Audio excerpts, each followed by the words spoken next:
Alright guys, it's nighttime. As you know, we were trying to figure out the problems with our Jayco 806 Deluxe.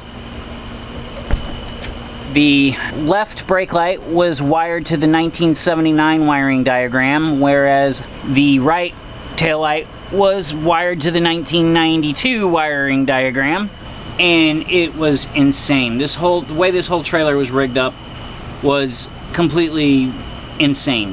I mean, the circuit is bizarre, but we got it working, and it's working correctly, so yay. We replaced the side markers with amber because I thought that would look nice. The back is all red. Amber on the sides. And amber in the front. Alright, so a quick demonstration here, guys. Left blinker, right blinker.